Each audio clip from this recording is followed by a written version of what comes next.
Nobody's. There's no like Nobody's. formality to this at all. Like you're not gonna do like. No, I'll just start it whenever I think the conversation Oh, gets okay, all right, interesting. that works. That's what Rogan does. He's my idol. Yeah, Rogan, you're watching. yeah. I don't know. Be careful of who you idolize. Okay, talk to me. Yeah.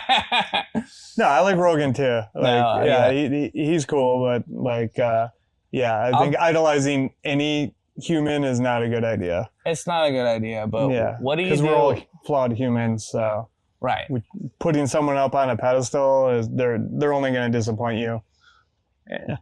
See, this is coming from a person that doesn't give a fuck, and I like that about you. Well, I do care.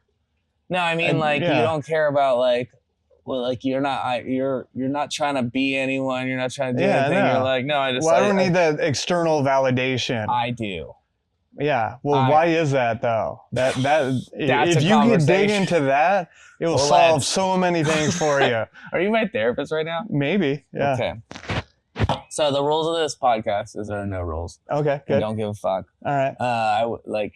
Sometimes I wish that you had seen some of mine, but like I say anything and everything. I do not give a fuck. Well, I've had conversations with you before, so I would expect this not to be any different. So the rules for you then is if there's anything off bounds that you don't want to public, this will go public. So those will be those rules. Like, good to know. I kind of live my life that way anyways. Yeah. Yeah. I'm careful what information I share about myself with and normally anyone. I do this like off podcast, but here we are. But I would also cut anything out that you didn't want. Like you're like, dude, fuck that. Yeah. And you'll know better than I because you're not drinking and I am. Yeah. Well, I'm drinking coffee, so me wired is salute, motherfucker. Salute. Good start to the morning. Yeah.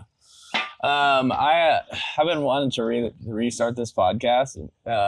And what's your podcast called again? It's called Nobodies. Nobodies. So it's hard for me to describe whether I want music or podcasting to be my number one focus these days. Can't you do both? So far, it's been hard, but yeah I should be able to as somebody who manages multiple things. I mean, I would think I can fuck two girls at once. Them together. Why can't I fuck I fuck with this and that at the same time? See, that's one thing I couldn't do. Nah, come on now. Everyone can fuck two girls at once. No, I don't know. I mean, it's practice. I guess so, but it just doesn't sound appealing to me. Oh, well then why would you do it if it's not appealing? Exactly. I I never had that desire, like, in a weird way, to where I thought, like, is there something wrong with me? Because that's supposed to be, like, every guy's dream is to have, like, a threesome with two hot chicks. And I'm just like, I would just rather have, one, like, that one person who I have a connection with is so much more meaningful than just like something empty and purely physical. Oh, well, I wouldn't think of threesomes as meaningful. I would think of them as fun and and I don't know. To me, I don't know. Actually, like, maybe I'm wrong. Maybe a threesome could be meaningful. I guess I'm so, not sure. but it's kind of. It's like petting Chip and Russell at the same time. Yeah. I'm like, so Chip? You're comparing women to dogs? No, dogs and cats. Okay. I didn't know Russell was a cat. So you're just comparing the women to animals. God. Yeah. Pure to nobody's fashion. So you're gonna just edit all of this shit out. Oh no, I was gonna lead with this. This is pure dude. God damn it! Oh yeah, that sucks because you can't redo it. And I also don't have a producer yet because I'm not to that level. What does a producer do? Producer listens to the audio and watches the video and tells me if I like the camera turned on or off or switches back and forth. At least so they're making sure everything's operating correctly. And I started doing that. Like Cinda's starting to become my producer. I didn't think producers did anything. I thought they just kind of like hung out there. In television, yes, they just provide the money. Okay. In audio, they do a lot. Okay. Like in albums, a producer of an album, like music, they do a fuck ton. Like they don't do the technicals, like, hey, let me get this little that's an engineer, right? Yeah, that's an engineer. But the producer is broad scopes of an album. Okay. So like I don't think the bridge should They're sound kind of like the project manager to it, to where they're getting all the pieces together and kind of, but yes and no. Okay. Yes, but in television, a producer is more like, let me see how to. This is the way I understand it anyway. I could be totally talking out my ass. Yeah. But yeah, you should maybe start with that. Yeah. Oh, I've started with that. The first episode. Is there a disclaimer at the beginning? This is all talk coming out of my ass. Like, dude, one of these days I'm just going to start a podcast with this. Yeah, there we go. Yeah, no, it's pretty much always do that. Yeah, production in television is more like the money and the broad scopes and like distribution, and we're funding the project.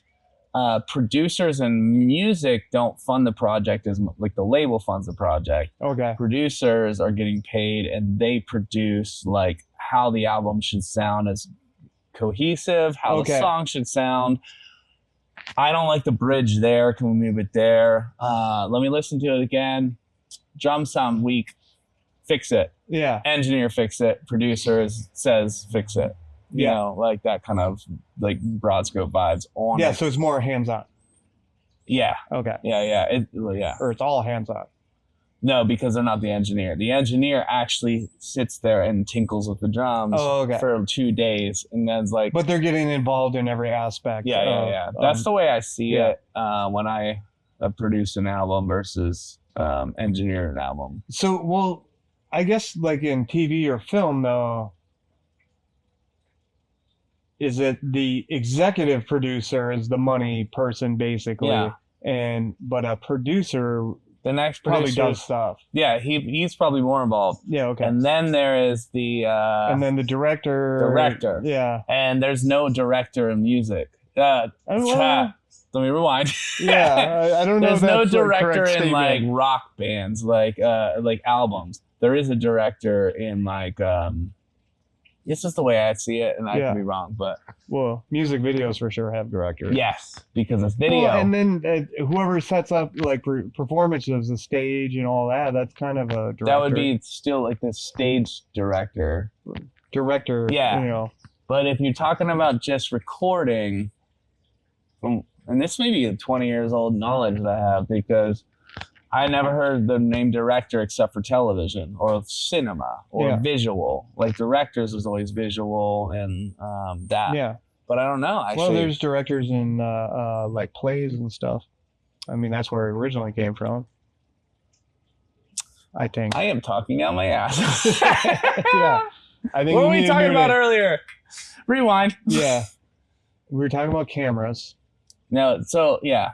I've always been confused on that because in recording music, I have always known, and I've recorded music for 20 years or so. Yeah. And there's always the engineer, who was the guy behind the sliders and setting up the drums and all that. Yeah. And then he edits the sound, and he might have help, but that's like the engineering side. Like, so he's setting levels on everything, and then in post, he's working through like, okay, which take is important. Yeah, we're doing the nitty gritty, and then the producer is like, let me listen to it. You know what? This song feels like it needs this.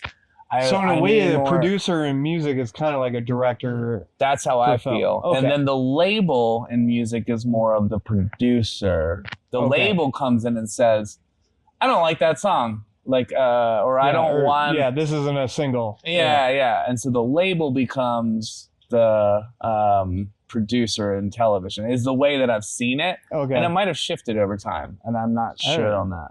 I don't know, yeah. Today's day and age with everybody kind of creating and producing their own shit. And this is coming from a musician who's never done any of it and done all of it at the same time, but never been paid.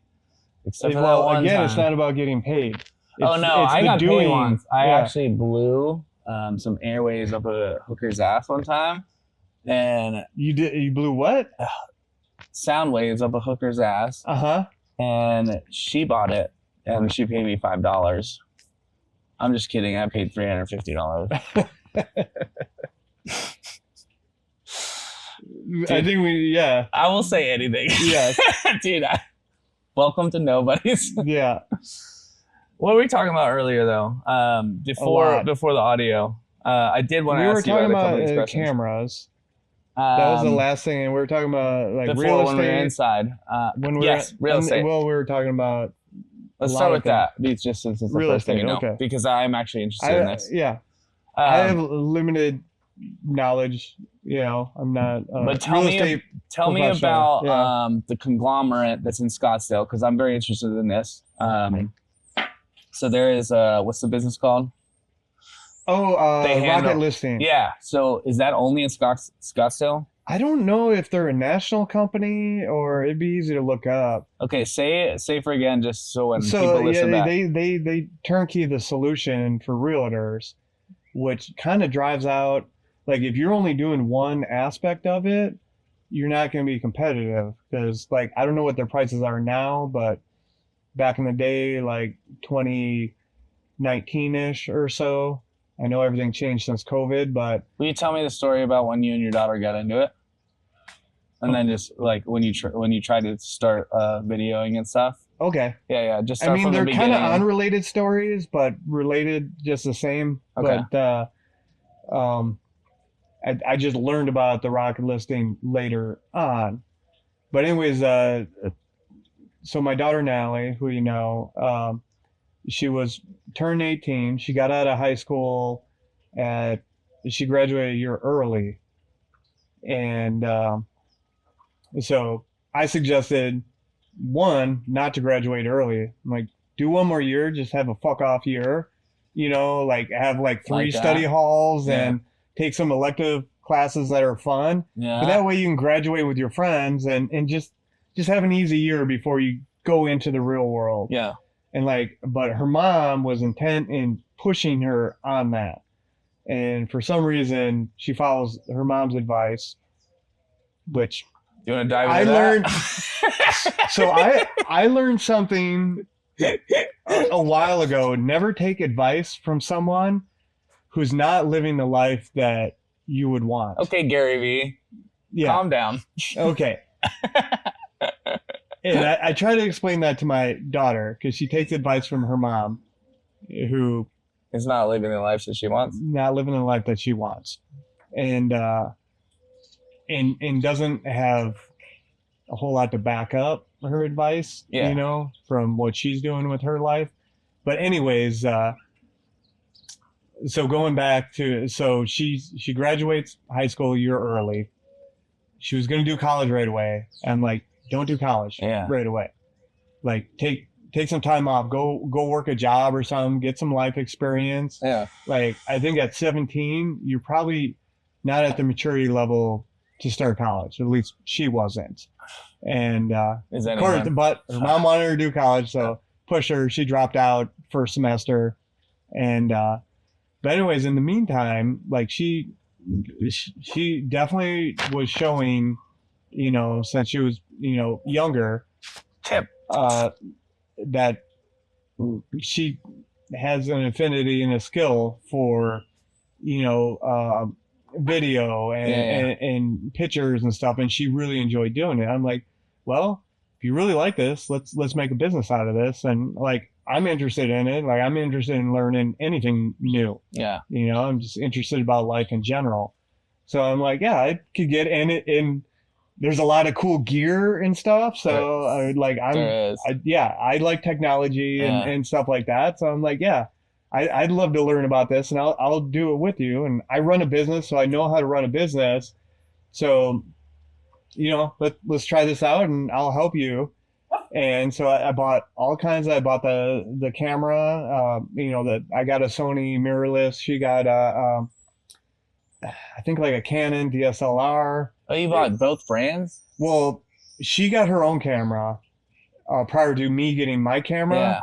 And she couldn't afford the mirrorless because there's new technology. That's interesting to like go from both angles though, to me. As like, I'm like, fuck man, I'm going to go down the rabbit hole. Yeah. And they don't necessarily work with each other. They work different. So that's interesting. They're very different. Yeah, so, super different. Yeah. So she only knew DSLR. Yeah. So mirrorless was like new to both of us, but so yeah, I got it, and that's right when Sony came out with mirrorless. They were the only ones doing it. Now I think everyone's doing it. That's when Sony changed the game, I think. Yeah, no, they did, and I got in right. I didn't go for the full professional model. Shout out Sony. Yeah, there you go. But I didn't do the full. Hashtag Sony at Sony Alpha. Sony Alpha. Sony Alpha. Sony Alpha. There you go. But clip. Yeah. But yeah, I jumped on that bandwagon. A lot of people were, diehard DSLR, and they're like, "Oh, mirrorless is crap, or it's never going to go anywhere." Kind of like the Sony mini disc and stuff, which was a superior platform to like DVDs or oh fuck yeah, you remember those little ones? Those were way better. I remember those in the 90s when they came out. Much higher technology. What happened with that? It just money. It was too expensive and it was proprietary. So, and that's a lot of times proprietary stuff works well, but often it backfires. It's like what DVD and well, it's like Blu-ray versus the HD. I can't remember. I remember this, but I can't remember the name. Yeah, and they were competing on who's gonna win. So right? Blu-ray was Sony pushing the Blu-ray, and then I'm trying to think, was it Panasonic? But what's the name? It was pushing the God. Who cares? Yeah, doesn't matter. It was the competitor to that. And but Blu-ray, they're not relevant anymore. Blu-ray won out. Yeah. With Sony, and a lot of it is because of the PlayStation. Yeah. Because you can only play the Blu-rays, and at that time, PlayStation was like huge. Dude, that's a smart. I don't. Yeah, but it doesn't always. So the Sony mini disc, it backfired on them.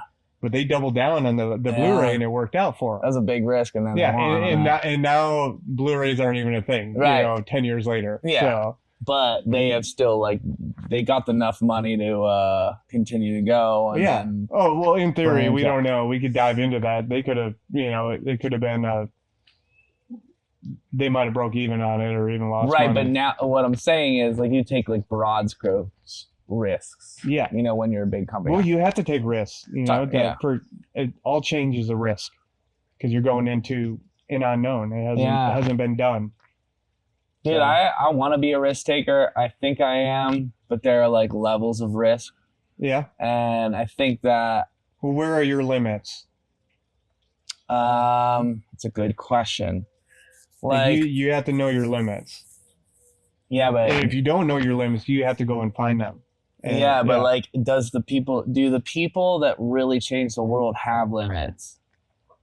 They do. Everyone has limits. What do you mean? What kind of limits? There's can I go to a racing analogy? Yeah. I love that. I love that. Yeah. So I like to. Mr. Race Car Driver. I haven't done it in a couple of years. But yeah, for sure. I would like that. But is one thing I learned is you have to find the limit of the car that you're driving and the limit of your tires. And in finding that limit, sometimes you go over and you'll spin off track. But once you find that limit, then you can perform 100% of what is possible. But if you're staying under your limits all the time, you never know what's possible. Okay, so let me ask you a question. And there's your risk is if you're running at or above your limits, you could spin off the track.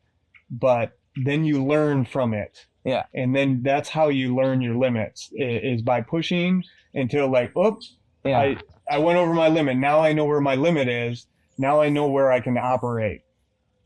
So I finally just watched F1. Okay. With Curtis. Oh, of course. And then, but I've been meaning to. Yeah. And it's a good movie. And Brad Pitt's character just pushes those limits. Mm-hmm. And the only way, like you said, the only way to find the limits is to push the boundaries. Yeah. But you still have to find the limit.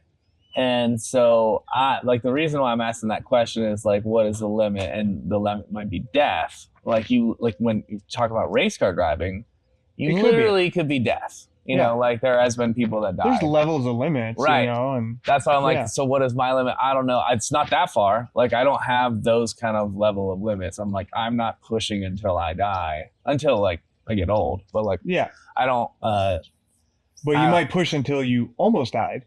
Yeah, I'm still not even that far. So my limits aren't even that far. I like to take risks. You say that, but I don't believe you. So I'm wondering. I'm still trying to find my limits. And can maybe I pause this for 1 second? You know, for the sake of the podcast. All right. Do I have fuzz in my beard? No. I mean, the grays? No, not grays. Just actual fuzz. Because you have a bunch of fuzz in your beard. All right. Is it? Now it migrated down here. I didn't know if you know. Is that the only thing we're positive for? Yeah. Oh, sure. I was just trying to help you out. Thank you. You could have said that on the podcast. All right. Well, I mean, it's still rolling, so we can leave it. I thought you were gonna say something real offensive. Oh no! No, I'll get up and turn the camera off. Dude, I did a podcast with Coke on my nose here, like, and just I was like, fuck it. But anyway, and then one of my cop friends was like, bro, there was Coke on your nose the whole time. They can't prove that. No, I know Coke. Exactly. Could be sugar. Also, he didn't give a fuck. You know, it was just like, they can't prove it was Coke. But that was like the theory in my head. I'm like, dude, he doesn't know it's Coke. Like, there's no. You could have done that on purpose just to fuck with people. Yeah, exactly. Yeah. I was like, if anyone's also 50 people watch this podcast. Yeah, maybe 100. We need to bump your viewership up. Well, that's why I'm restarting because that's good. It tanks when you don't do anything. And it starts moving up if you do something. Yeah, you got to post a lot. Yeah, to get out there because eventually someone will see it and it'll resonate in the right person, repost it or whatever. I have a pimple. I have a pimple on my arm. Well, you can't see that on the camera. Are you sure that's a pimple? I just popped it. It's just like weird to me. Else. I've never had a pimple right there. Might be something else. That was a distraction moment. Okay, back to limits and pushing. Yeah, we're going back to limits. I like that. Yeah, so you don't know your limit? Or you don't think you do? I'm finding my limits. And I'm fine. Like, I like to be a risk taker. Well, you do have a limit. So we all have limiting beliefs and it's just how we were talking about the confidence of like some kids. Like I was talking about Luke, like he's a secure, confident kid. Okay. So I don't worry about him. Come up on here and be in this podcast. Come on. Yeah, boy. But a lot of that is because he doesn't have, me and his mom aren't putting these limiting beliefs into him based on our own limiting beliefs, which parents tend to do. So I would love to dive So you do have limits, but a lot of them aren't based on reality of what you've actually experienced. They could be limiting beliefs that have been implanted in you from your childhood, your upbringing, your parents, your time in the cult, all of that stuff. So you do have limits. You might not recognize them as being the limits that they are. You might recognize them as a truth as opposed to a limit that can be challenged and disproven. So then once you find that limit and you test it, you find if that boundary can be broken or not. Yeah. So you gotta push up against those limits. That's my life right now. Yeah. And I am like testing some boundaries and then So you do have limits. Right. No. Yes. Yeah. So you should. That's where introspection comes in. This question: what are my limits? What are the things I want to do, and what's stopping me from doing that? And that's how you find those internal limits that were placed somehow through an experience. Caffeine. Yeah, I told you. I get chatty and fucking wasted, and you get chatty and gas. Dude, I love to talk about like real shit in life. Me too. And the human experience, because that's all we're here for. Is it goes to like, are you a human being having a spiritual experience, or are you a spiritual being having a human experience? And I believe the latter. I believe both. Yeah. I believe like the middle, like not the middle, but I'm like a both and.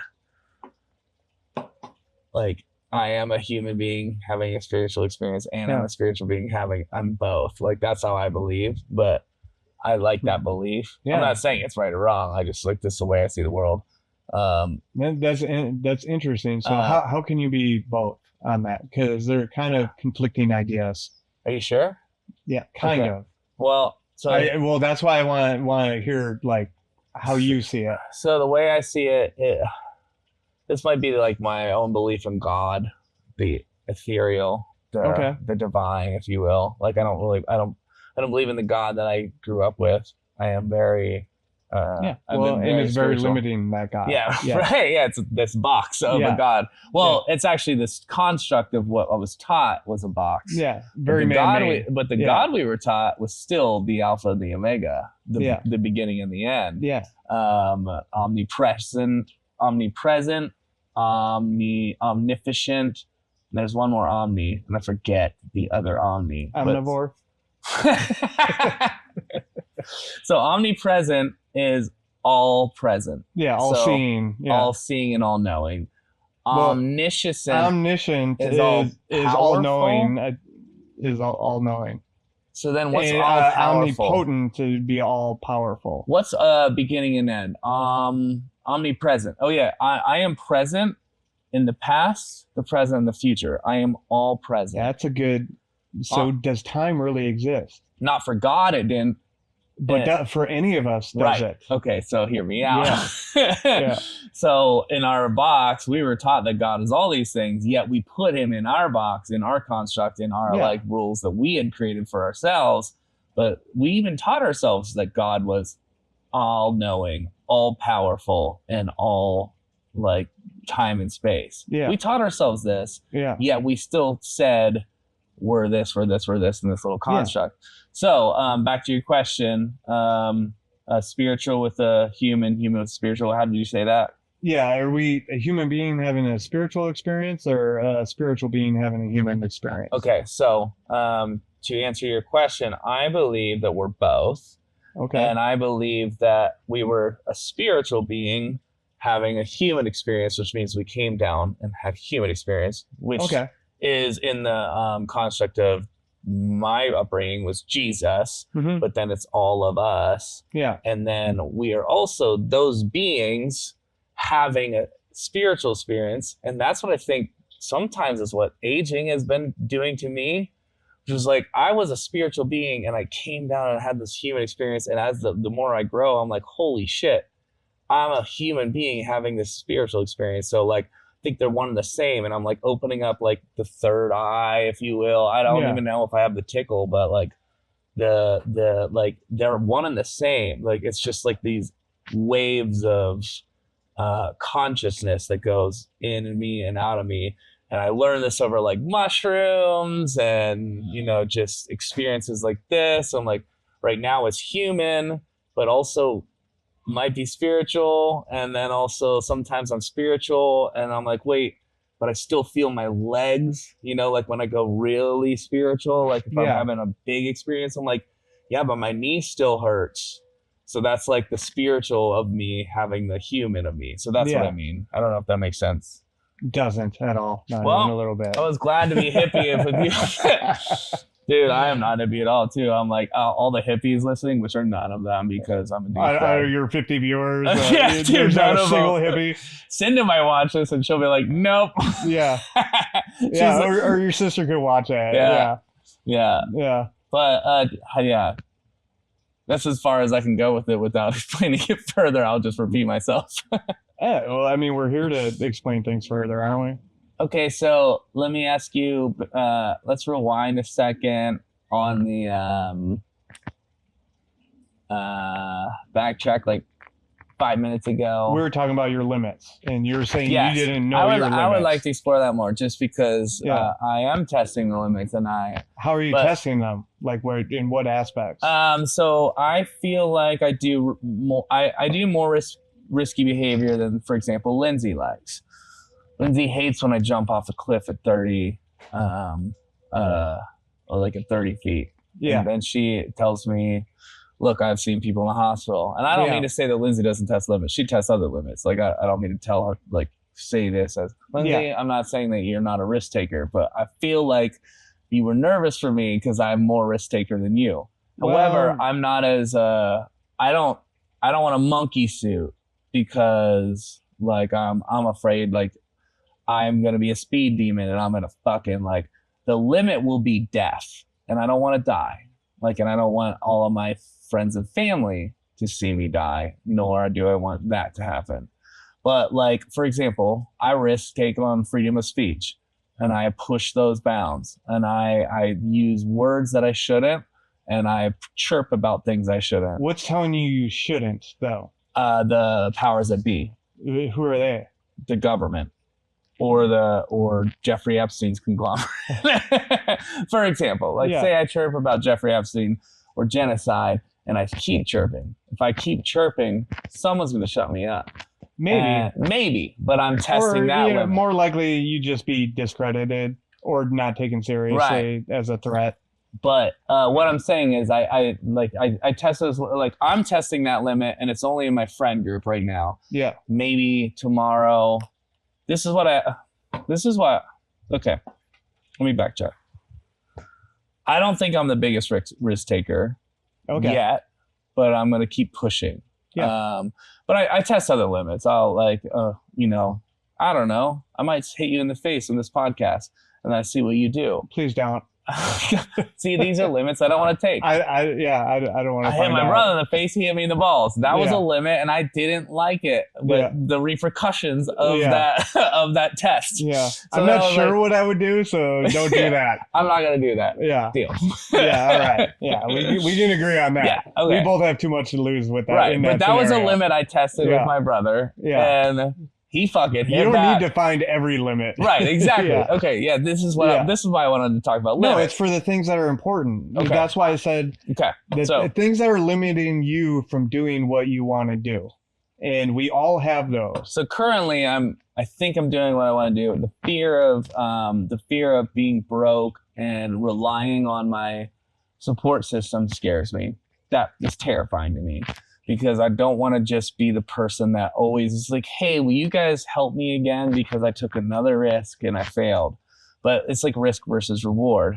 So I'm afraid of that. Like, what are you learning from these risks, though? Since you said you've done that, what did you learn from it? I haven't learned anything yet. I just keep swinging for the fences. Okay, well, maybe start. Dial it back. Yeah. It will just take a moment. Marcus Aurelius, like, who's that? Okay, so I'm just kidding. I know, but I've never actually listened to him, so I actually really need to learn. So, okay, well, you shouldn't be able to listen to him because he's been dead for but somebody reads his 2,000 books. years. Yeah, no, he's got meditations. Are you sure I can't listen to him if I just do enough? Well, DMT? You can listen to an audiobook of his book. What if I do a lot of DMT and then I'm like, you probably could. You might actually like see him and have a conversation. That would be cool. I'm interrupting right now. Yeah. Go ahead. Yeah. So this is what happens when you get. So Marcus Aurelius was really big on self-reflection, and that's where everything lies. Yeah. Like and reflecting on your day at the end of the day. And it's a good. We're speaking of habits before. It's a good habit to get into. Is doing like he used to like to do a review of his day, what went well, what didn't, and learn. And that's how you learn. So if you're not doing that, then you're just kind of just running around like a blind mouse in a maze, just bumping into walls, and you don't really know what you're doing.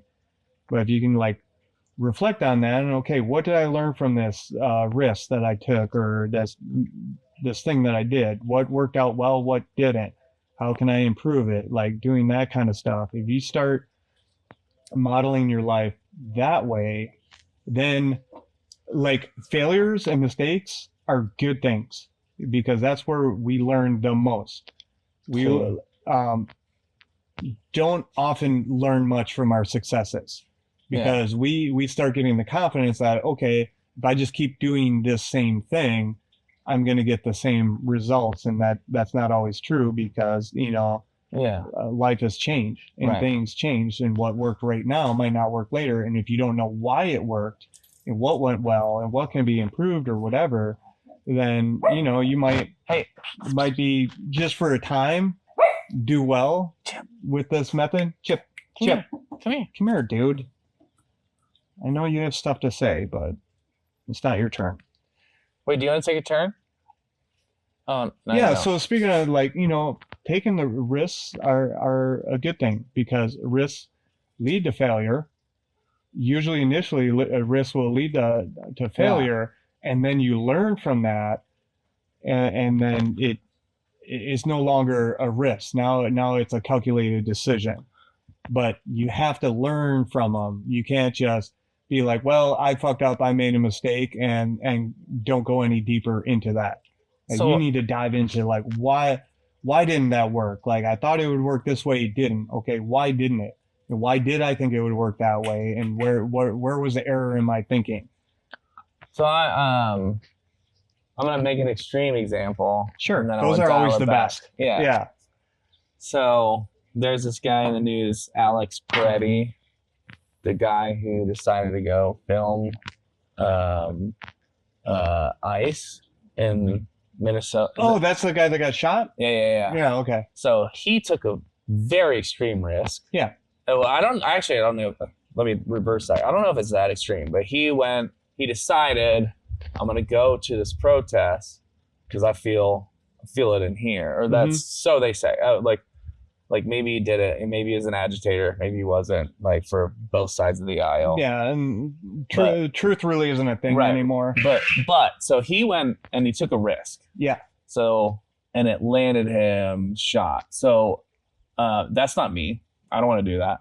Okay. But I have always asked myself, this is very political, but I've been very vocal about genocide, the genocide currently in Palestine, and I have written about it for years. It started actually when I was down here 2 years ago, almost exactly two. Whoa. Almost exactly 2 years ago is when I started writing that song. Holy fuck. What's today? February 11th? February 11th, yeah. I must have moved down here right in mid-February, or like when Lindsay was going to India. And I came down here. And that's when I first started learning about what was going on, because I didn't know anything. Yeah. And I started I had a chorus in my head about just what was like, and I had no idea where like any like listener or you stand on anything, but I was like, fuck, dude, this is scary. But I had been listening to books about the Holocaust.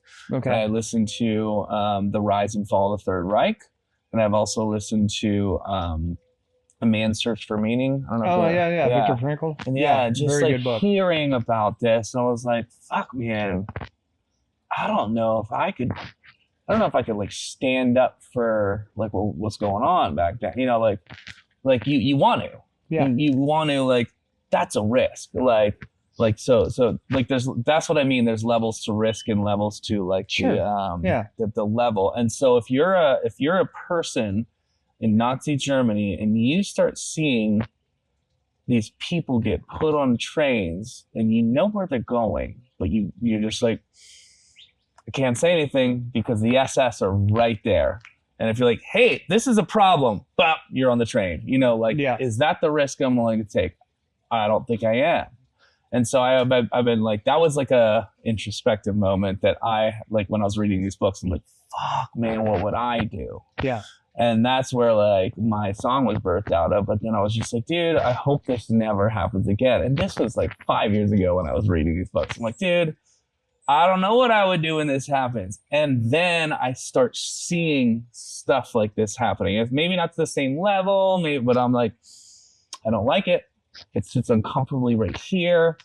Like I'm not even into chakras, but like my chakras are inflamed. Like, I'm like, ooh, this is bad. And I was like, do I say something or not? And when I was like, when I start saying something, am I going to be a keyboard warrior? Am I not? Like, am I going to be like all of these questions? Are my friends going to like, and so those are like those beginning risks. Mm-hmm. And then like those risks were nothing, you know, like people are just like, dude, that's not happening. Shut up. Like, you don't be a little dick, you know, don't be like, that's not happening. So then that was an easy risk. And then I started chirping more, and then it like gets worse and worse, like to me, like in my, like what I'm seeing in the world. And now it still feels somewhat comfortable because I'm an American citizen. I still have freedom of speech. Oh, sure. Hopefully. Yeah. But like, what if I don't? What if all of a sudden they're like, if you say one more word, we're gonna ship you off? Or like, what? Like, will I still take that risk, or is it calculated? Or like, am I? It's like who's the guy who led South Africa into Mandela? Mandela. Yeah. Like, he took some calculated risks, but he didn't take stupid risks. But he still took risks that put him in jail. Yeah, well, Gandhi too. Yeah. And I don't actually know Gandhi's story as well. I know a little bit more. Good movie. Like. Yeah. Sorry, Mandela. No, Gandhi. Oh shit, I haven't seen it. Okay. I need to. Yeah. Okay, so. All of that rambling. Ben Kingsley, I think, he's the actor in it. Real good actor. Yeah, because I have seen the Mandela movie and I read that book, and that was so inspiring. Yeah. But am I gonna do that or not? I don't know, and nor I'm not trying to lead anyone. Do you need to though? No. Would that be where you're most valuable for that cause? Would you writing that song and getting that out there to where you might inspire many more people doing that, at least and inspire the right person who's going to push it a little further. Yeah. You don't need to take all the risks. And that's what but you also don't need to sit silently when something's not sitting right with you. That's your body telling you that something's wrong and you need to do something. It doesn't mean you need to go to that extreme. But that's your body, your soul communicating to you that, and I don't know if you have a responsibility that something needs to be done, and if you don't do something about it, that's just going to eat you up inside. I'll be eaten alive for sure. Yeah. Has Lizzie talked to you about Robs, our friend Robs? And I know of him. So but he's my voice is more important. Doing something logistically, not chirping on this, but and I was like, that actually made sense to me. It was like, you know how to logistically, like, your voice is more important if you're alive than dead. And I, like, sometimes his, but I don't know if mine is, but like, some people's voice is not. Some people's voice, I don't believe this about myself. I'm not trying to, like, so going back to never kill myself. Yeah, please don't. So going back to Minnesota then, and the photographer, what was his name again? Alex Preddy, I think. I think so. So going back, how much bigger is his voice that he did get shot and killed? Yeah. Like, how much more of an impact? Is he making now? Like, from what I understand, they're pulling ICE out of Minneapolis, and I think Trump backed down from the governor. Or whatever. Do you think that would have happened if he just would have, filmed it doing what he was doing, and no incident to him occurred? If he didn't, I think somebody else would have.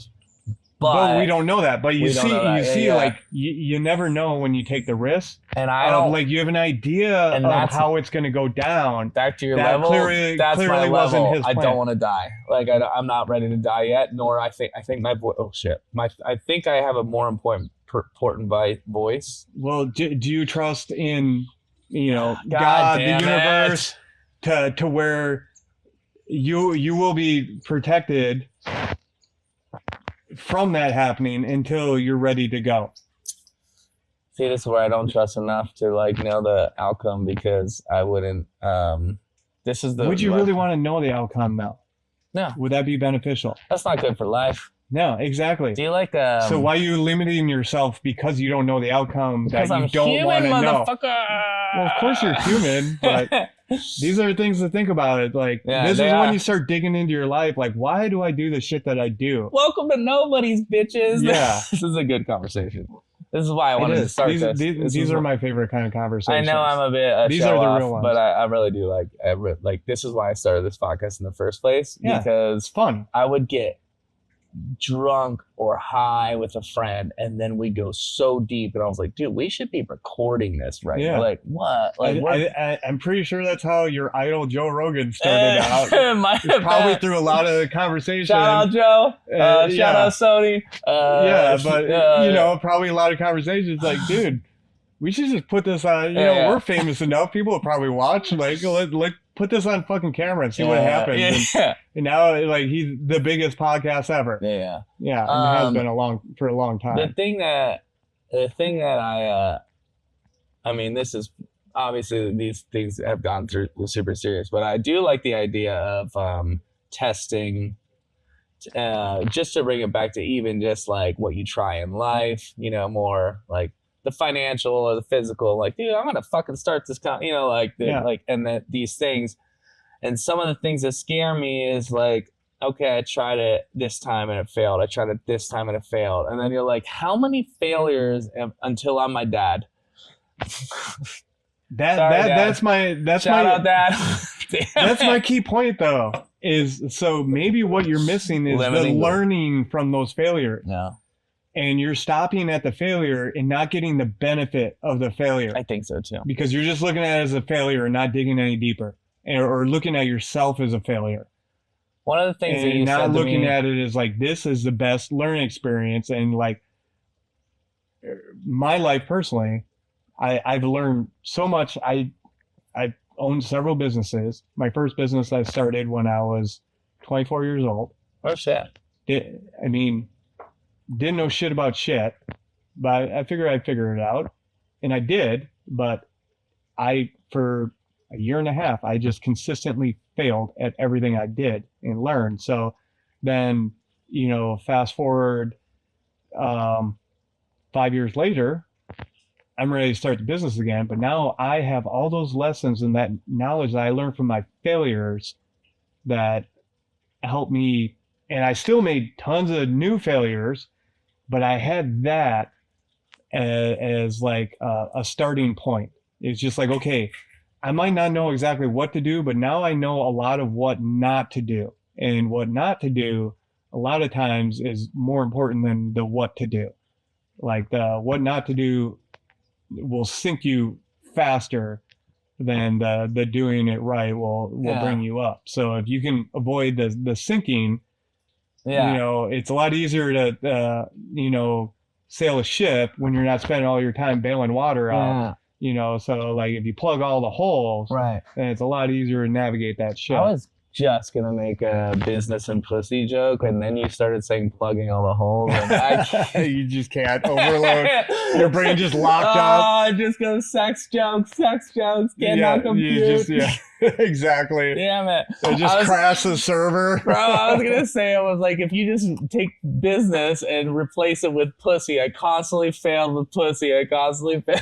Yeah, well, that was where my brain was, and I was just waiting for you to finish. Isn't that the world's oldest profession, though? So, and it still is. You know? It is true. Do you know that quote? It's like, everything in the world is about sex except for sex, and sex is about power. What is that? It's like an age-old quote. Yeah. But I was just like, yeah, we all do this business so we can get pussy. But like, I don't actually really think that. But like, sometimes, like, that's where it got me started. People ask me, why did you pick up the guitar? And I say, because of pussy. Yeah. Like because I didn't have any. But then I learned that I love this guitar. I was like, ooh, now that I have the pussy, I'm like, actually, I really like these. Yeah. I like these triads.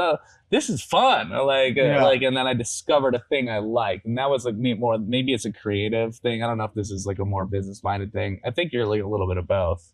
You're like a little creative. You're like halfway in the middle ish. I feel like I'm not limited by any one thing. Yeah. Yeah. Both and you should get the tattoo. Yeah. I don't know. Yeah. I mean, I got some room. You don't have to do it here, but you know.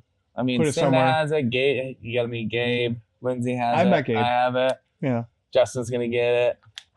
You gotta follow us and then join our cult. Oh, do I? Yeah. It's starting to sound pretty culty.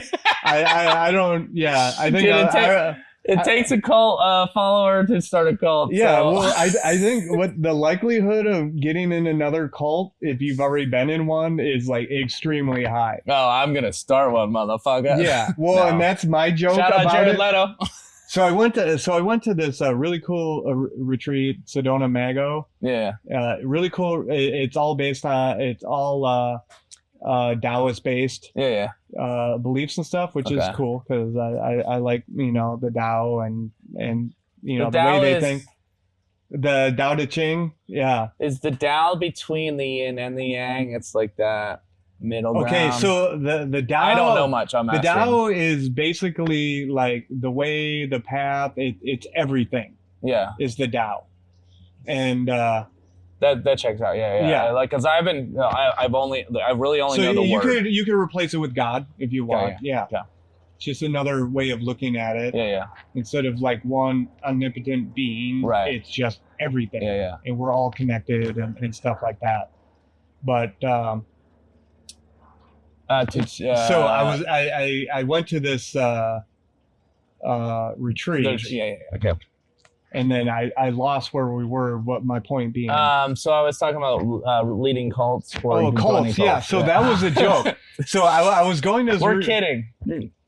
Are we? I only wink at the camera once or 17 times, but okay, there you go. Yeah. Sorry, so anyway, so the joke was at the time is that I was gonna go join a cult or whatever. I'm just like, shit, I'm not cult material. I'm like, if it is a cult, I'll go there and I'll be running that shit in 3 days. And oh fuck, yeah, no, like I'm not someone you're gonna recruit. I am not a good follower. Do you remember when we were talking about like end of the world shit, like at your house, and it was me, you, Lindsay, Cinda, and we're like, when it comes down to us and we create a tribe and the zombies come for us, like what are our roles? Oh yeah. and like who will get eaten off first? Yeah. I don't know. Do you remember this at all? I slightly remember that conversation. There was a lot of alcohol we had a for long like a week long. Yeah, for sure. Yeah. So one of my favorite things is like, dude, you're like obviously the leader. Like you're like logistical. You get shit done. And then I was like, so you can't be taken by the zombies. Yeah. And then Lindsay's all like, well, she's a medical. Yeah. So like, dude, we need her. And I was like, honestly, Cindy, you're the weakling. Like, I actually have some skill set. So I was like, I have some skill set. I can build. I can follow directions. I can like shoot guns. I can like listen to Lindsay. And Cindy goes, you underestimate the power of being the cute one that everyone wants to save. Yeah, that's true. And I was like, oh fuck, am I the first to go? Because I don't have I think you would be first to go. I was like, God damn it, I'm the first to go. Well, and she's smaller, so she's going to require less to survive. So we don't have to feed her as much. Yep. She's not going to drink as much water. Yeah. She can fit into tight spaces. Also, like, if Lindsay were to choose one of us to save, it'd be Cinda. I know, 100%. I know that is a fact. Shout out Cinda. Dude, I gotta pee so bad. So you want to level everything out. Yeah, you kind of want it in the middle. Okay. Like life. Yeah, exactly. All right, Chip. Yeah, living in moderation, I guess, is the way to go, but it's so fucking boring. Chip's first time on the podcast. And he blew it. Yeah, I know. Dude, and you can't even find it. Like, dude, you would not survive in the wild. No. You're the first to go. Yeah. I'm glad we brought the first to go. I'm glad we brought a fifth person in. When I say person, I mean, wait, are you a person, Chip? He might be. Chip! Did he get it? All right, you better nail this one. Ready? He's not going to. Chip. He chokes. Oh, God damn it. Yeah. All right. Too much pressure. Earlier? You said save it for podcast. What I was just saying right there. Well, we were talking about the histogram and all that. No, but right before that, when I almost turned it on, and you were like, "Oh, okay." So performing, like you feel like you want it to be entertaining, and you perform for the camera, yes. But then doesn't that make it unauthentic? I don't know. I could see that coming off as still figuring this out because, where a lot of people. How do you personally feel? Because me and you talked about this. Me and you have been talking for 2 hours in there. I feel like I've spiked my performative energy a touch. However, I don't think I've lost authenticity, or maybe I have. That's what I'm trying to I don't want to lose the authenticity, but I do want to be like shout out zinger, or I want to bring the audience in somehow. Couldn't that come naturally though? But I wouldn't do. talk to somebody watching if they want, and maybe I shouldn't. I don't know, but I've been doing this for a while just because I don't know. Do people want you to talk to them? I don't know. I don't have listeners. Well, you have 50 possibly. Yeah, and those are all my friends, and I'm like, shout out friends. Oh, there you go. So maybe I don't. I don't know. I'm still figuring this shit out. I literally have no idea. Well, do your own thing. Don't copy someone else's. Do what feels right. Yeah. So yeah, I'm gonna keep going with it. Yeah. One of the guys I emulate is a guy who's like, how do you be successful in podcasting? Chippy Chop. Chip is he's like, come talk to me once you've done 150 episodes. And I'm like, dude, that's actually brilliant. And that's what inspired me to really because you'll learn get going. All those lessons and kind of figure out your own groove. Yeah, you figure out your groove. And he's like, once you have 150 lessons, if you want to ask me questions, do it after then. And I'm like, well, and it shows that you're committed to it. Right. So he's not wasting his time. Right. And so I really like that. And I like this conversation in general because I've been wanting to start this for a while. And I've gotten way into the weeds of the logistics. Maybe you're overthinking. Yep. Always. I think you got everything you need. You just need, you have your camera, you got your mics, and you just need another person to talk to. Yeah. Yeah. And I've been overthinking it as fuck. I perfectionize the fuck out of it. And I keep telling myself that I'm not going to do it. And then I keep doing it because first off, I want my living to be photo video. So I can't have somebody look at me and have only one angle, which two blown out highlights, which I don't want anyone to see that my production isn't as good as it should be. So, and then it's over fucking thinking to the max. Yeah. So that's your limiting beliefs coming out. But think of it this way. What if you just did it for fun? I am doing it for fun. I also am doing it but solely do it for fun. Damn it, I don't know how to do that. Yeah, you do. That's a limiting belief that you just said. Okay. You do all kinds of shit just for fun. Why can't this be one of them? Like whip out my dick and helicopter. All right, ready, guys? Yeah, no. Oh shit! No, let me leave first. So wait, we found the edge of my risk. It is whipping your dick out on camera. Yeah. Well, I've heard about that. So yeah, I think I learned about that. Those were my balls. Yeah. But if anyone listens to this podcast and they want to see when I teabag my brother, I want you to email me at justinwfolk@nobodies.com. There you go. And I'll send it to you. There you go. No, like, why not just do that? Stop looking at it for this is like I understand the drive of this is something you want to do to make money. So you want to push it, but maybe not make that your main focus and maybe make having fun and enjoying what you're doing that your main focus. Okay, so and then realizing perfection isn't a thing and it's all a learning process. I'm gonna ask you dad advice, or dad advice. You're a father. I am a father. There is this part of me that comes from a family that's just rural Pennsylvania. My dad never made it.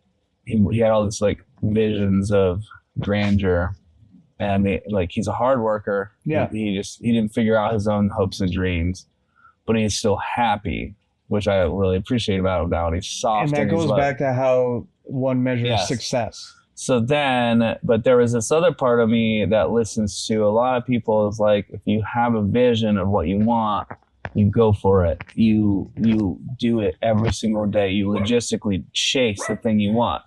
And so one of the things that frustrates me about, for example, Chip, that's a bird. You're not going to get that bird. Chip. You ain't going to get that bird.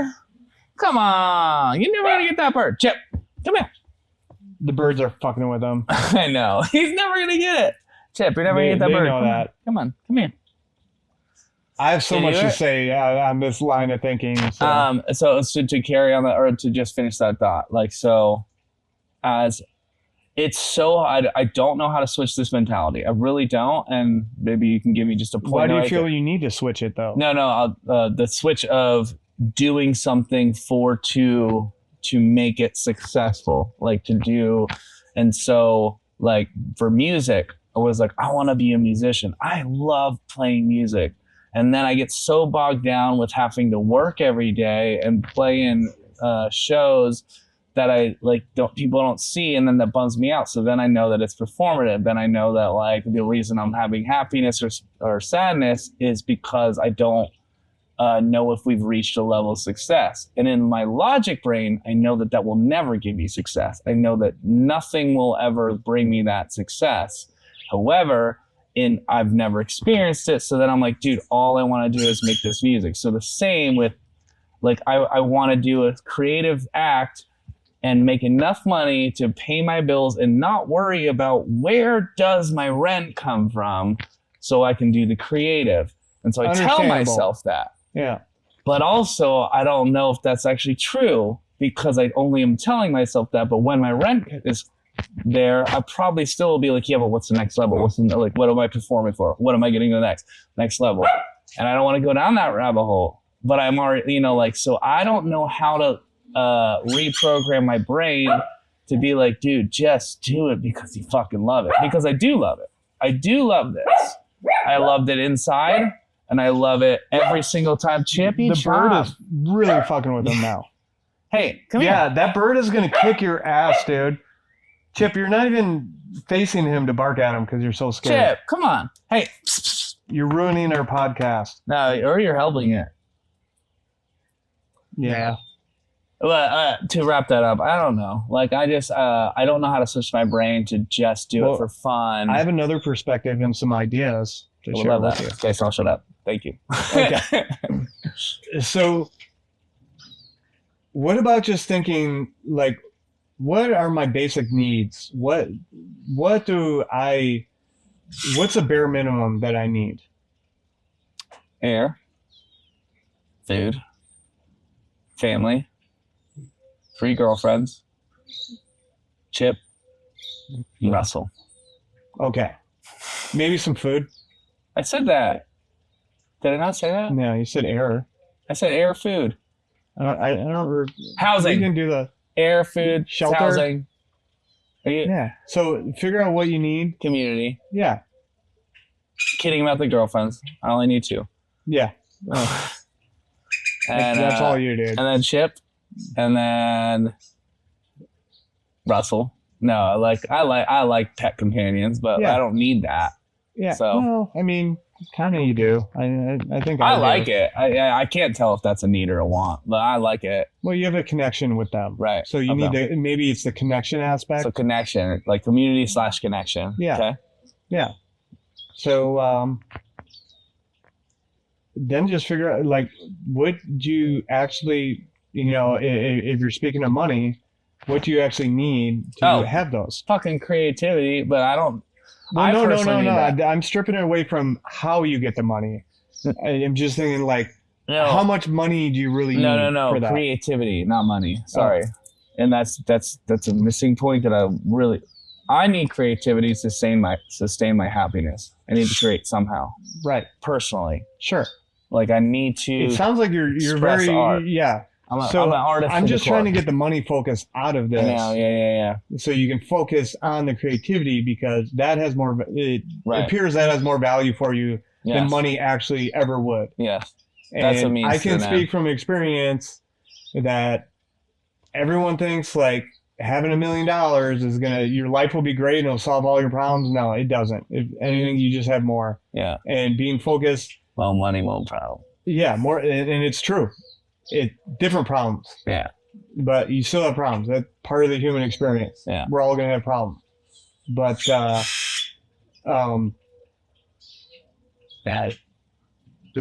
successful people that are financially successful don't really think about money. They don't have the same relationship with money.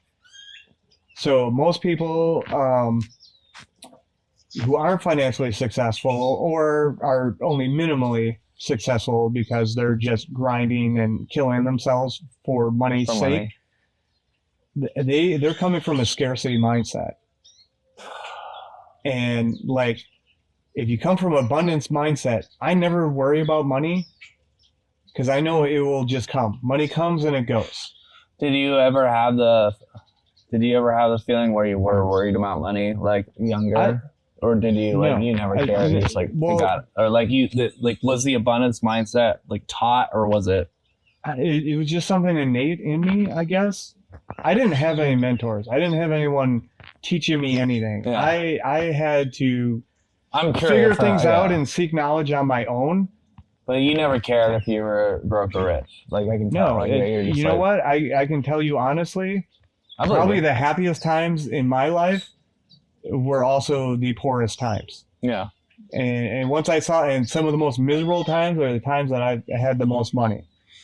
And like, even like, you know, I don't want to, you know, get deep into it on camera, but what we were talking about last night, you know, those are all money problems. And and it's just like, sorry, I don't want to interrupt, sorry. And it also goes to clinging on to things. Like if you know, hold money so high and you're just trying to cling on to this, that's like, it's like trying to grasp water. Yeah. You know, if you hold it loosely, you can hold plenty of water in your hands like this. As soon as you try to grasp it, it just all slips through your fingers. The reason why 38 Special had a great song, Hold On Loosely. I've never heard of that one. Ooh. 38 Special? Yeah. I've never even heard of that Good rock band from the 80s. What are they like? Genre? You've heard their song, rock. So it'd be classic rock now. No, but I mean, like, what's another band? Like, I've never heard that name. Another band that's like them? I've never heard that name. That's crazy. 38 Special? You would think that I guarantee you have heard their songs. Right, but... Yeah. That's crazy. I've never heard that name. I'm not kidding. Okay. Yeah, they have a Hold On Loosely. They have a few other songs not coming to mind, but you've definitely heard them. I gotta 38 Special. I'm gonna do this. I can use my phone when I want. It's my own goddamn podcast. Yeah. So it's on my own goddamn phone. Okay, wait. Can you continue though? Because can I ask you a question? I've been interrupting a lot, and I do that a lot when I get drunk. I also can't work my phone when I get drunk. Never mind. 38 Special. Remind me later when you think about it. God damn it. Yeah, I'll send you the. You have Spotify? Yeah. Yeah, I'll just send it to you. There's a Jim Carrey quote that said, or he's like, "I wish everyone got rich and famous just so they." I think we talked about that. Yeah. So I was gonna bring that one up.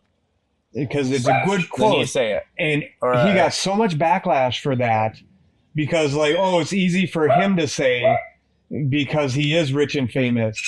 But that's precisely the point that everyone's missing. He's trying to make. That is not the answer. Right. That's not the answer. And that's what I'm getting to with you. Chip! That bird is fucking with him. Hey, Chippy, chop! It's all right. I mean. Yeah, let's just put Chip inside. He'll probably still bark, but... Hey, why don't you go inside? Chip. I know Chip. you want to be in the pod, dude. Come on, we'll buddy. Just put you inside for a little bit. You'll be okay. He'll probably just go lay down. Hell yeah. Okay, so there's a guy that I listen to a lot. Oh, we were talking about Jim Carrey, though. Yeah. I wanted to finish my point on that. Yeah. But so you know that quote. Mm-hmm. You heard it. What did you learn from it? Absolutely nothing. Exactly. So now we're talking about it again. And so I like Jim Carrey a lot. And he's got balls to stand up for what he believes is true and what he can see, you know, and voice that. And he, you know, he gets mocked and ostracized for that. But, you know, I have a lot of respect for him. Me too. Yeah, and whatever. Yeah, and he's also past and current. He's also a creative genius. Yeah. So, but anyways, that's the point that he was making. Is like everybody, you know, holds this on such a high standard. Like that is success and all that, and that is not success. Success is in here. Yeah. You cannot get success. Should not be dictated from the external. Nothing should be. Like how you feel has nothing to do with the external. And we place too much value in external, in others and external like material things. But you already know, you just said, like, being creativity, that's where you're happy. Yeah. And there's no reason you can't do that no matter what your situation is. So maybe it's time to let go of that limiting belief, like, oh, well, I need to work a job to make such and such money or whatever. Maybe just find your bare minimum and be happy.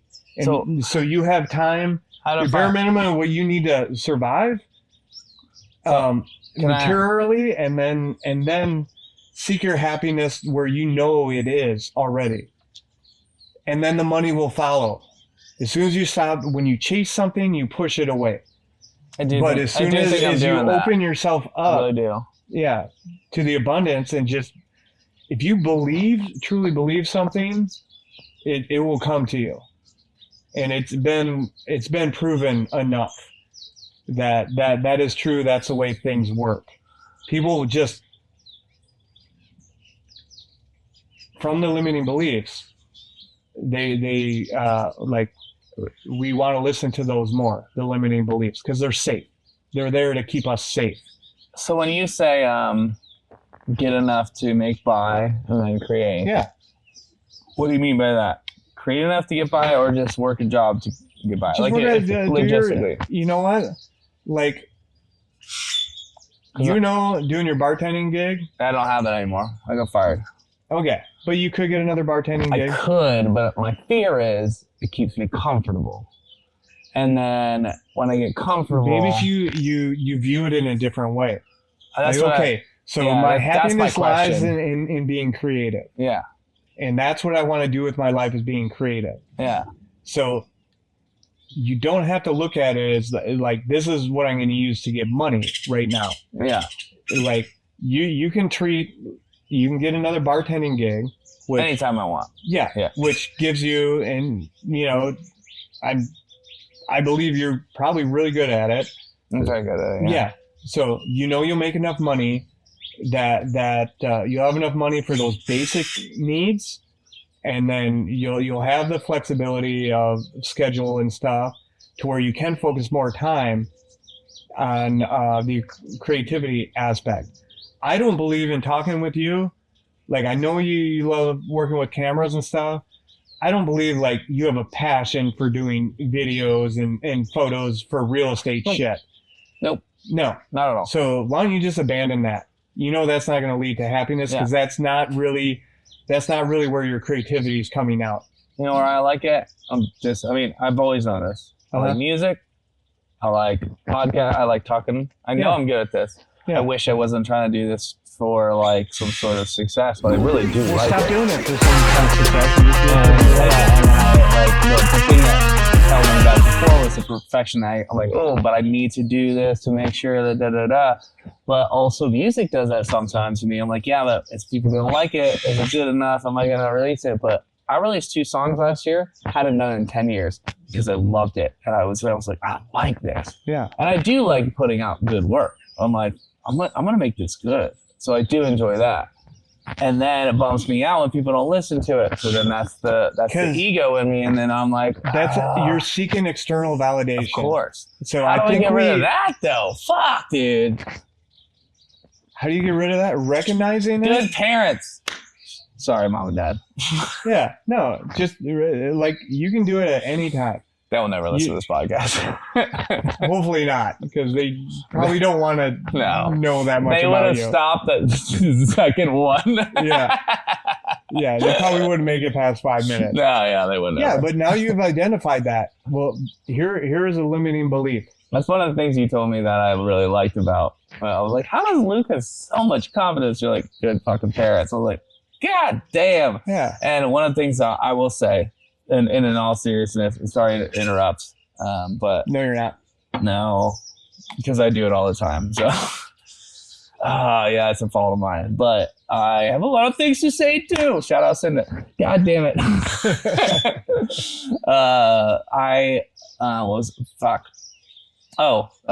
What you were saying about like your parents gave you this, and I remember from childhood, my parents saying, "Be realistic."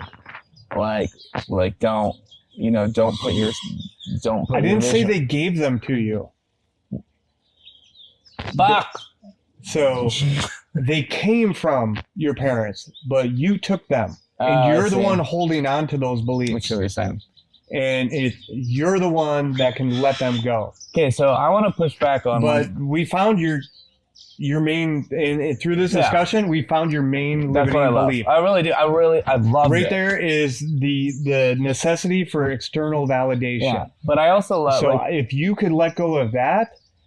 The how. That's what's stopping you from doing everything you want to do. When I say how, I'm going to talk to my therapist more about this. I'm going to make her watch this podcast. Maybe don't. Oh, no. Dude, she knows a lot about me. All right. But I want to, at least a good practice for me is doing the one camera thing, is just turning it on, is just being like, dude, fuck it. Keep going because you like this. Yeah. This is the reason I started in the first place. It's like, I liked it. I liked the conversations. Like this brings my like soul joy. Like when I sit down one-on-one with somebody. Isn't that enough? It should be. And I don't know why it's not. And it's like, but well, we know why it's not because you want that external validation. Okay, so then my next question. Through likes and followers and money. Okay, so then my next question. So if you let go of that. Yeah, but I will talk to my therapist about how to let go of these things. I could tell you exactly how. It's simple. It's not easy. You just have to remind yourself constantly and believe it. And if you believe it, it'll be true. Yeah, what? I'm enough? That you don't need external validation. It's the believing it. Dude, you sound like my buddy Daniel. Yeah? He showed me this song. Smart guy. He's like, this song is called You're Enough. And I used to put it on my phone. It's like, you're enough. And I would wake up to it. I was like, oh, like crying. Yeah. Funny, but true. Can I ask you one question? Probably going to ask you more. You just asked me your one question. Okay, so here's the paradox of the Jim Carrey thing. And this is only coming from somebody that doesn't have it to somebody that does. There's a guy named Chris Williamson who I really love. He's still chasing validation in his own mind, and he recognizes it. And he's like, this part of the reason why I'm so successful is I'm chasing the validation. Like that's what he's saying. Hear me out. He talks about there are certain unteachable lessons. It's like I'm hearing you up here. I have to experience it for myself. I have to experience. Everything. You have to do it for yourself. That's why I said it's simple. To experience that doing Jim Carrey lesson of like, I need that million. And it's not the million. I don't care about the million. Like I'm like, I wish I had enough money to make it and not focus on anything but the creativity. And I still haven't quite got there. But then I wonder if I move those goalposts, and I wonder if I go out, like, I don't know if you're, like, I have a very cushy life for the most part. I only work 2 days a week at the bar, and I was getting enough in my bank account, and I'm working on my music, and I'm doing my podcast. And what was wrong with that? There was nothing wrong with that. I wanted to stop working at the bar so then I could just do that full time. And then I thought, well, if I could do the video full time, then I would have more money coming to do more video. And then I got bogged down with that. And then last time I got fired, shout out Rudy's. And then probably gonna do this whole entire podcast. Yeah. But I got fired, and then I had enough in my bank account to survive for a while. But like, I think you're right. The comfortability of having 2 days a week will allow me to I'm like, dude, I want to have one conversation a week, and I just want to do it because I love it. I really do. Yeah. I just want to do the thing, and I want to build the thing. I think we have things to say. I think you have things to say. Every time I meet somebody on this podcast, I'm like, they have things to say. That's one thing about people. Everyone has something to say. And they're fucking brilliant. Like, and that's what, like, the theme of my podcast has always been. They're all different perspectives. All walks of life. Hearing another person's perspective is very interesting. Whether you agree with it or not, it's a different way of thinking. And I know that I have things to say, but I don't want to always be the one interrupting, but I do interrupt. But, like, I have things to say. And I know that, like, people will find lessons from the fucking nobodies of the world that just are around doing fucking We're all shit. Nobodies. That everyone's a no one. Clip that, mother Fucker. Anyone who tries to convince themselves that they're not a nobody and they're not just a human being like everybody else is wrong. We're all the same. So I do want to wrap this up. Actually, we don't have to wrap this up. I don't really give a fuck. Well, let's, yeah. What time is it? Where's Lindsay? 1 minute ago, Lindsay texted me, so that might be a good time. Oh, no. What's her ETA? I don't know. I'll ask. I wanted to ask one more question. Go for it. I never do. It's never one more. Yeah. Well, this is a good break point for me to pee. Yeah. I kind of feel like I'm the same whether I'm drinking or not. Like, so, as far as I think my ideas and opinions and viewpoints all track regardless of how much alcohol or whatever I have. We just are on like 100, like 0 to 100 and like a little more like, let's go do crazy shit. Yeah, well, yeah, I tend to be crazier. But like, my inhibitions and my and that's where risk level changes. But risk. Yeah, risk. I don't think I change as well, other than I get more. For example, with Cinda, I get more inattentive. Like when I'm drunk. Yeah. I get more. I want people like to feel that I'm entertaining. Yeah. So I was gonna ask you, speaking of that, like, if I'm going to do a podcast, which I enjoy, should I not do it to the max? And so one of my struggles is like, instead of just being like, you do it for the sake of loving it, but if you want to do it and you want to love it and you want to do it hard, why would you not clip it out? Why would you not edit it better? Why would you not do 2 camera angles? Like those are those fun questions. With it. That's my point. Is have fun with it. Yeah, that's not fun for me. Do the creative process that you enjoy. Yeah, that part. And don't do it for the recognition or the money or anything. And that's another thing. I'm like, dude, if I had just enough money to pay somebody to produce this, I'll be like, have fun with this. So you don't like the producing part? Nope. I like this part. I'm sure you can meet somebody who loves the producing part, that would get the joy out of it, who would like to partner up with you. And the only way I'm going to do that is if I keep doing it and just having fun with it. Yeah, and you'll find someone and put it out there, and just the right person sees it and they're like, I would like to do that. You can have a Dropbox. It doesn't even have to be someone you see physically. They could be on the other side of the world. You have convinced me though. Fuck, we let Chip out again. Oh, shit. So that was quiet inside. Hey, Chip. Inside. Come on. Come on, dude. You just can't be trusted. Come Sorry. on. Go inside. Come on, Chip. Inside, you little bitch.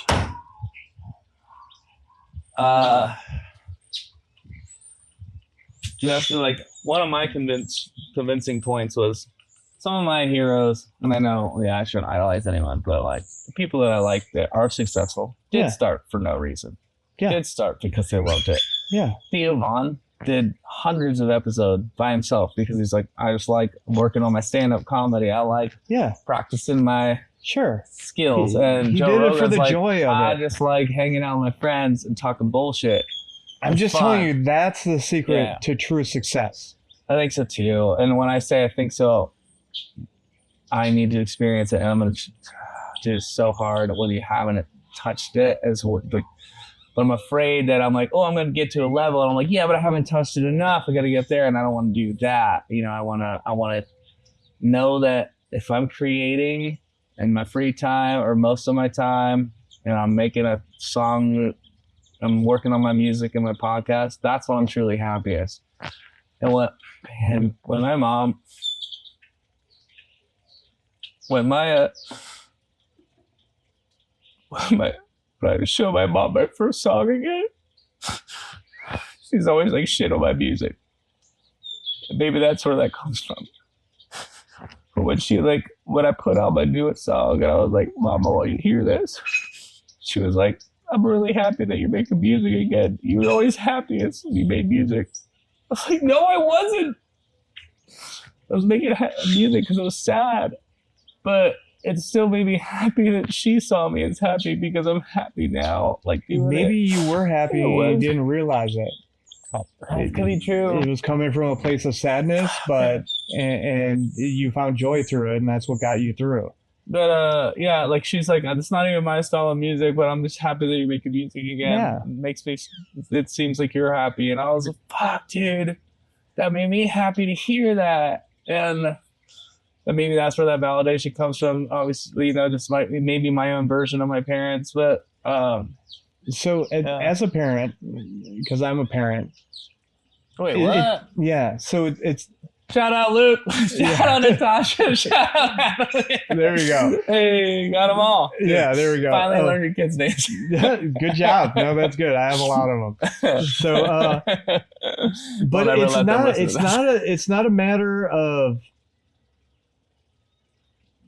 if you're gonna fuck your kids up or fucking your kids up or not. It's we're all gonna do it. We're all human. We're all flawed. Yeah. We're gonna do. I say shit that, and we don't realize it, and we do it with every interaction we have. Whenever you talk to someone or in contact with someone, you change that person. With every person you meet, you change them. But those special relationships, like parent to a child, we don't realize some of the things that we say that child is just going to grab and hold on to and believe it as a fact. Even they don't take into the context like, well, no, I was just tired that day, or I was in a bad mood or whatever, and I said something, or I said it in a way that came out differently than what I meant.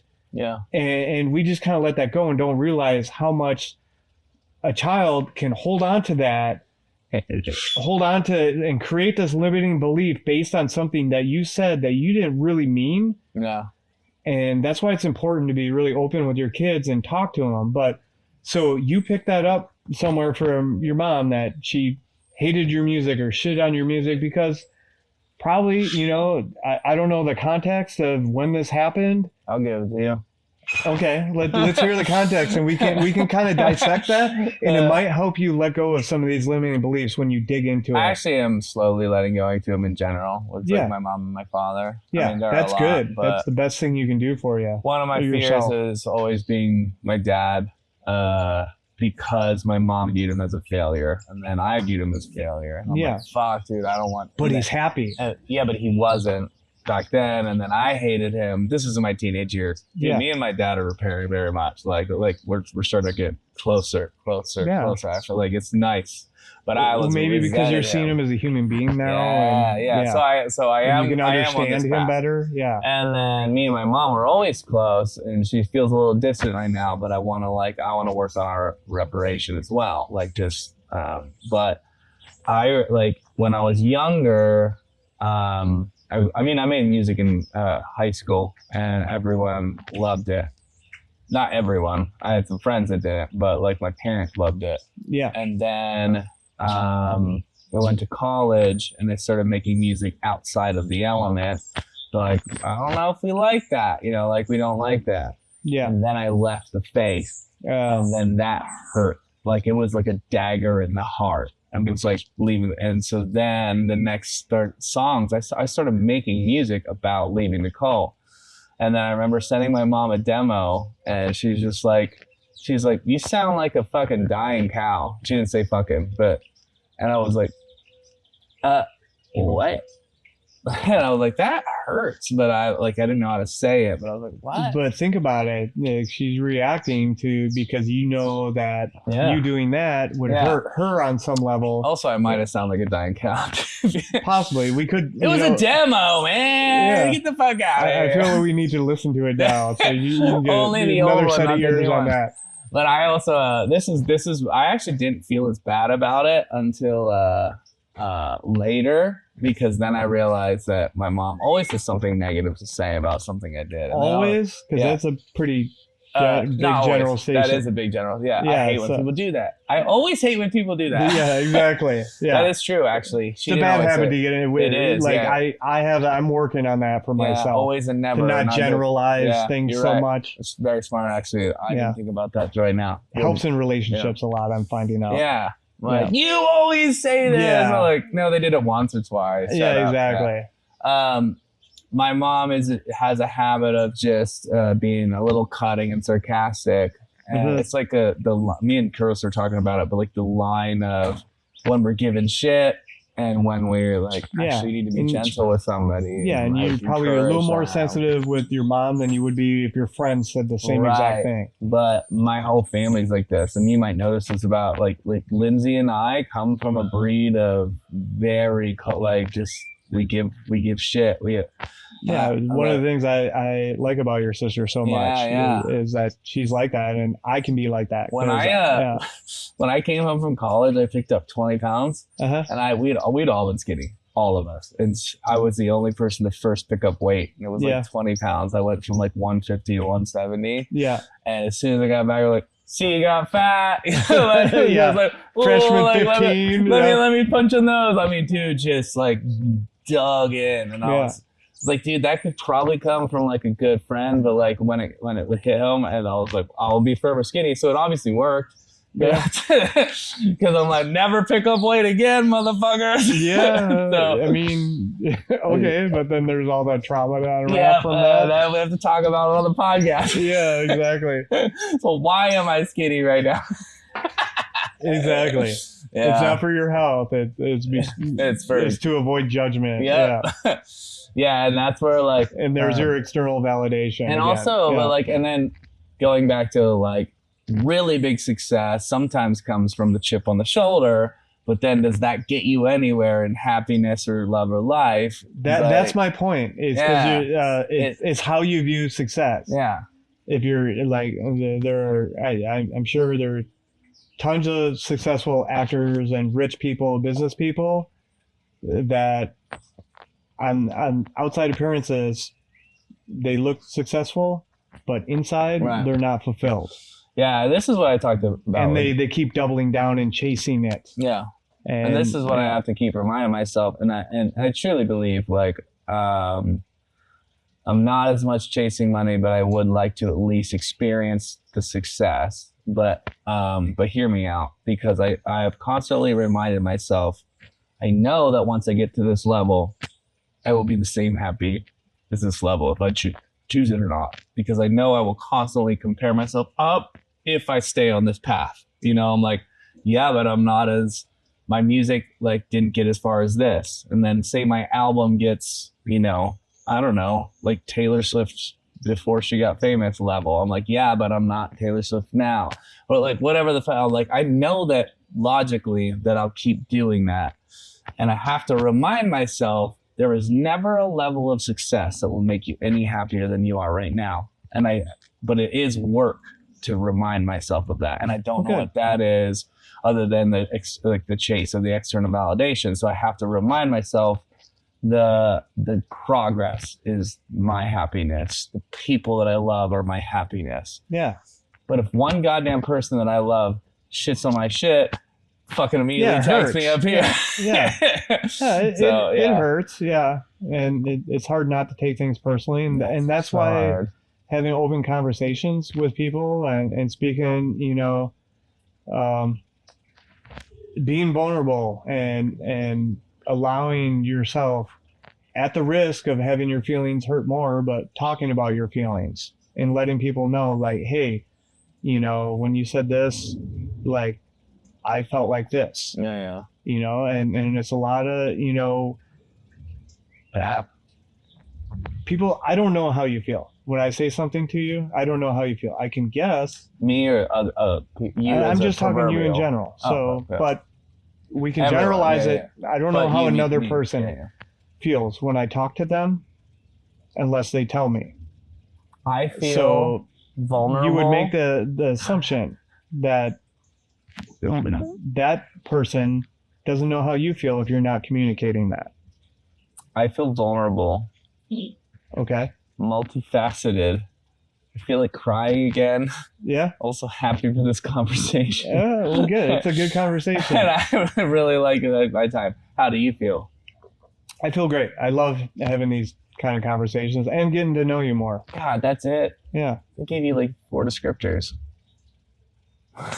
All right, is that not enough? You're enough. Dude, you know that song?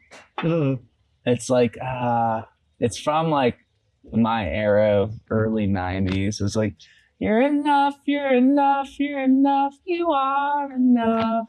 Those simple words are giving up, you're enough. Is that like a Christian song from the Cult? No, you sure? It's not. You sure? Because I've never heard that. Let's see. Lindsay texted me 12 minutes ago. Where's she at? We're going to wrap this up only because I'm going to cry again.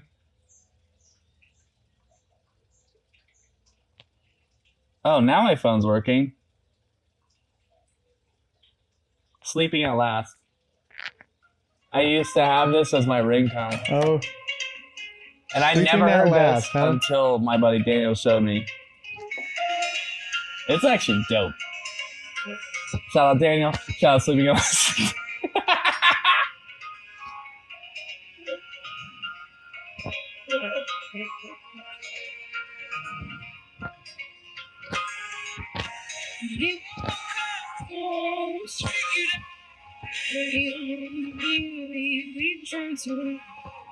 I never listened. This sounds much nicer than the way you were singing it.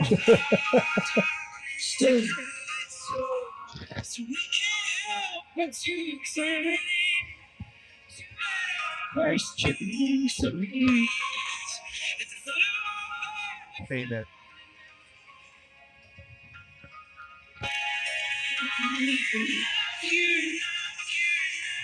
I like this. Tell you what, is this on Spotify? Yeah. Send this to me. I'll send you the 38 special right now.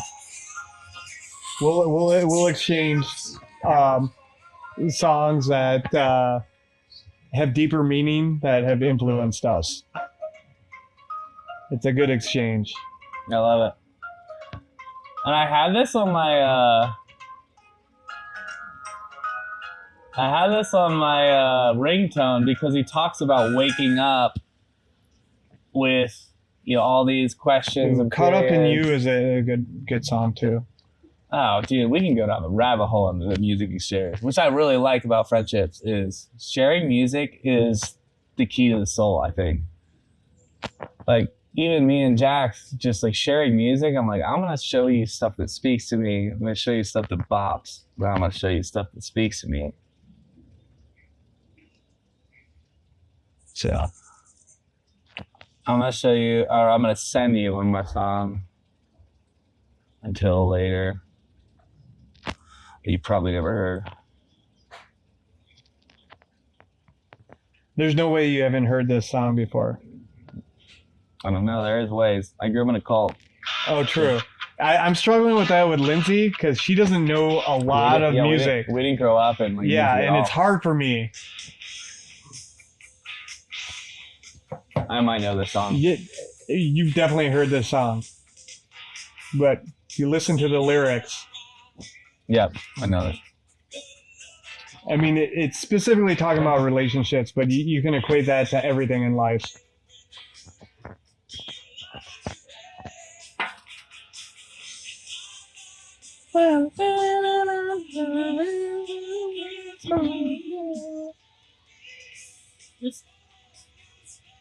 Yeah. But don't let go. Don't let go. Is this they one-hit wonder band? No, they have a couple hits. Damn, dude, I've never heard their name before, but yeah, I do know that song. Here. Where's Lindsay at? I'm hungry. I told her that she's just waiting for them to let her go. And you told her we're podcasting? Yeah, she knows we're doing that. Dude, don't let her watch this. She's gonna fall more in love. I don't know if that's possible. Dude, it's okay, possible. Edit that part out. No, I think shit after this. I'll get in trouble for that comment for sure. Yeah, you will. Yes. Dude, it's funny. I don't think it's possible to never fall more in love. Like, you don't know until you go deeper and deeper and deeper down the well. Yeah. I mean, think about your kids. You love them when they were born, and then it's like more and more. Yeah. So, yeah, like Cinder's my longest relationship. I've never been in a relationship this long. How long you been with Cindy? We just celebrated 4 years. Oh, nice. My longest was 2. Yeah. I didn't think I was good at it. I think 5 years is my max. Dude, but like as you go down, like you're like, I didn't think I could love you more. There's this moment in Mexico when I was just like, oh, fuck, dude. Like I see you as like, you don't even have teeth right now. And you're like, and she's just like, oh, and I'm like, oh, and I'm like, oh, I want to like grab you. Yeah, that is love right there. I was like, dude, I think I felt a different and deeper level of love. Yeah. I'm like, fuck, man, it's wild. It's because that's when you know you're attracted to what's on the inside, and that's what matters. And it wasn't even that. It's just like the care. I mean, it is, but it's all of it. But it's like the caretaking, and like, dude, if I see any harm come to you, I will fucking lose my mind. Like, it's just exactly. Like, and I felt that before, but it just felt deeper. It felt stronger. It felt like more and more aggressive. Like it was like real. I'm like, dude, how do these 15 relationship years, you know, like how do those people like, like, what the fuck? How am I gonna lose this person, or I can't handle it, or and even like seeing a smile, seeing a little, or like seeing a little glimmer. Do you know the word glimmer? Yeah, I know the word glimmer. Yeah, but like, do you know it as Lindsay and Cinderella have to explain it. There is the word glimmer, but then there is like, instead of seeing there is like a societal / relational word that is glimmer and the opposite of glimmer. And instead of, I know, a trigger. So a trigger triggers something terrifying behind you, like a trauma. Yeah, like a trauma or something. A glimmer triggers something. Oh, I haven't heard it. You should ask about it. They'll explain it way better. Like, and I was like, ooh, that's a good opposite. Glimmer. Yeah. And it's just like a nice way to like, you don't always have to talk about all the trauma. You can talk about the glimmer. I'm like, it didn't trigger me. It glimmered me. I'm like, oh, fuck, dude, that's nice. And they'll do it better because they've been talking about that a lot. It's like, that's a really nice way of reframing like how you see certain memories. And I like that. Yeah. Lindsay and Cinder are way better at this than I am, but with the glimmer, yeah. I mean, just I guess more therapeutical shit. Of course, Mr. Man, shout out therapist, shout out Matt, just bringing out all my shit. Yeah, it's fun to talk about. I think I'm gonna have to send this a podcast. What are we at? Like an hour and 30. I'm gonna have to send her this, and she'll bill me for 2 hours, and before even talking to me, so it'll be good for like my weekend, 2 weeks gone. She'll just listen to this and be like, "All right, so we need to unpack some shit." Yeah, there you go. It's good to have help, you know, but ultimately you're the one doing it for yourself. They help. I was doing it for help by facilitating some of it. And maybe helping you adjust your perspective and look at things a different way. But and also, ultimately, I think it's you doing all the work. I like to do these kind of conversations because whether or not you learn something or I learn something, it's interesting for both of us. And if we wouldn't be here if it wasn't. Whether it's telling something you learned, or listening to something somebody else has learned, or helping somebody along the way, or hearing someone's perspective. Yeah. And I like, this is why I started this podcast in the first place, back to like the original thing. And you can listen to like my sister's online like a couple of times and dive more into our family shit. Yeah. But yeah, she's been on 3 times. But like that was the original start of it. It was just like, dude, we're all just like, I don't think that I'm gonna, even when I reach a level of success, or if or when or whatever, and now I'm going to have to revisit all this, but like, dude, I'm just another person in this entire sphere of existence. Yeah. And like you said, or like we talked about the idea of spiritual with the physical and physical with spiritual. Would you say that? A human being having a spiritual experience, or a spiritual being having a human experience. I think that's what, like, personally, I believe. Yeah, we're sharing experience. And most of the podcasts I had listened to, I learned a lot from, but I'm like, dude, you're telling me about the 4 a.m. club, or you're like learning how to. They're trying to push something that may have worked for them and other people, but it doesn't work for everyone. I'm not saying there's not learning lessons there, because sure, I do learn you can take pieces out of everything. But I'm like, dude, I don't get it. That's not like it doesn't none of this resonates with me, and so I've always been like, dude, can I just listen to? And then I started talking to my friends across the bar, and I'm like, wow. That was insightful. Yeah. Holy shit. Like that was what spoke to me, was these people that like were still sitting there with me or across the table that sort of aligned with me, or that just had a drink with me, or like what, like all of these friends. I'm like, dude, these are insightful motherfuckers that I don't know how the fuck I found you, but like, Mr. Man, what's your name? Oh, you went to Vietnam, and like you had this insightful thing to say that I never would have realized. And I was like, there's a guy, sorry, one more thing, and then there's this guy, his name's Efren. I met him at this bar taking Cinna down, and we just happened to, where's our first bar? We already checked in the dentist, so let's go get a drink. Let's go get a Corona, like a shot of tequila or whatever. Not Corona, Tecate. No, exactly. But we sit down, and I was like, they told me you're not, like, and nobody serves till 10. He's like, oh, no, I'll serve. Like, and then it's like a beer. And then I was like, do you serve liquor? And he's like, yeah, I got it in the bag. Like, tequila. It's like, hell yeah. Like, what's your name? And then I'm like, where are you from? And he's like, I'm from Vegas. And I'm like, how long you been here? He's like, 3 months. I got deported. And I've never met a person deported. Oh, wow. Because it's my first time in Mexico in like 6 years.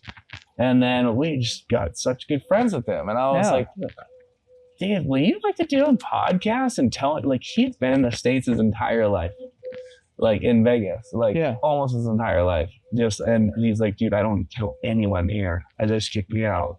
All my friends are there. He's like, I'm learning a new thing. He's like, but honestly, I always had a chip, or not a chip, or like somebody watching me. Yeah. I was always scared a little bit, but it's like I kept doing the right paperwork. I kept trying, but he's like, I was always a little fearful. And he's like, now that I'm here, I was like feeling so relaxed. I was like, dude. Yeah. So we made friends with him over the couple of days, and I was like, dude, next time we come down, which is in April, like, can we do a podcast? He's like, fuck yeah. And I was like, gonna bring that one camera, 2 mics, and just go for it. Yeah, there you go. It'd be cool. Yeah. Okay, that's the last thing I want to say. No, I think that's cool. Yeah. There you go. I think we've tapped into what you're looking for. Oh yeah. Yeah. Shout out that fruit. All right, let's wrap this up just because. All right. Well, cheers. I'm almost done with coffee. Hopefully. All right. Good talk. Good talk. NOBODIES.